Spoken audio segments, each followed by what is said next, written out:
เดินก่อนเลยมินลุยมินสู้แล้วสู้แล้วเฮียโดนแดกหักขา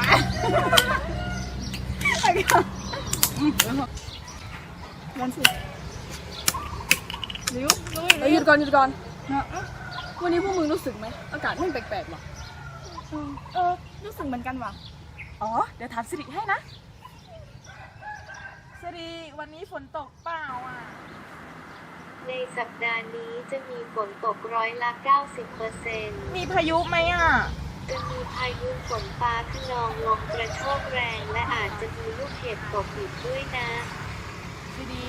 โปรดระมัดระวังกันด้วยอาจจะเกิดขึ้นตั้งแต่วันนี้เป็นต้นไปซัมเมอร์เนี้ยพวกมึงจะไปเที่ยวไหนกันบ้างวะอ๋อแม่กูบอกว่าจะพากูไปเที่ยวชัยเมียงอ๋อเชียงใหม่อะไรอ่ะบู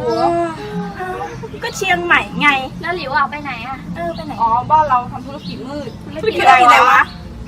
เผาถ่านอ๋อพอเลิกไร้สาระกันได้แล้วฉันได้ยินรายงานข่าวจากเมืองทิพย์มาว่าตั้งแต่วันนี้เป็นต้นไปนะจะมีลมกระโชกแรงอ่ะพวกแกได้ยินข่าวกันบ้างไหมไม่เลยอ่ะแต่ว่าวันนี้แม่งอากาศมันก็แบบฟ้าแปลกๆแล้วเว้ยเขาว่าจะเริ่มตั้งแต่วันนี้นะเว้ยจริงอ่ะเฮ้ยเหมือนพายุมันจะมาจริงๆว่ะมึงเฮ้ยจริงๆว่ะรู้สึกได้เลยอ่ะเฮ้ยมันมาแล้ว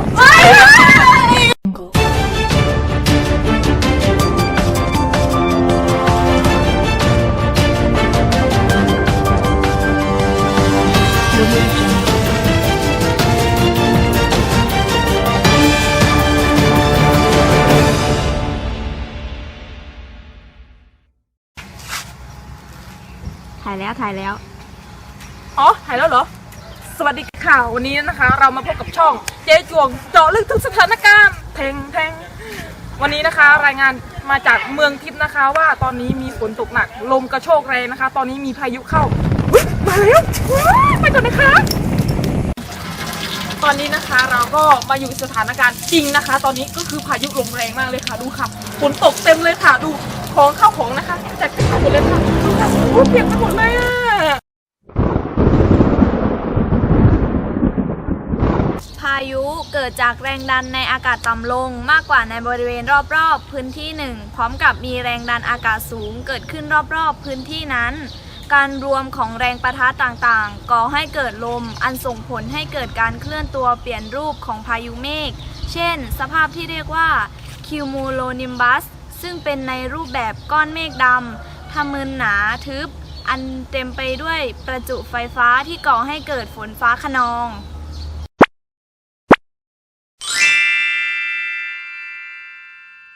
เตรียมการป้องกันอันตรายจากพายุ 1. ติดตามสภาวะอากาศฟังคำเตือนจากกรมอุตุวิทยาสม่ำเสมอ 2. สอบถามแจ้งสภาวะอากาศและแรงแก่กรมอุตุวิทยา 3. ซ่อมแซมอาคารบ้านเรือนให้แข็งแรงแล้วก็เตรียมการป้องกันให้สัตว์เลี้ยงและพืชผลการเกษตร 4. ฝึกซ้อมการป้องกันภัยพิบัติเตรียมพร้อมรับมือและวางแผนอพยพหากจำเป็น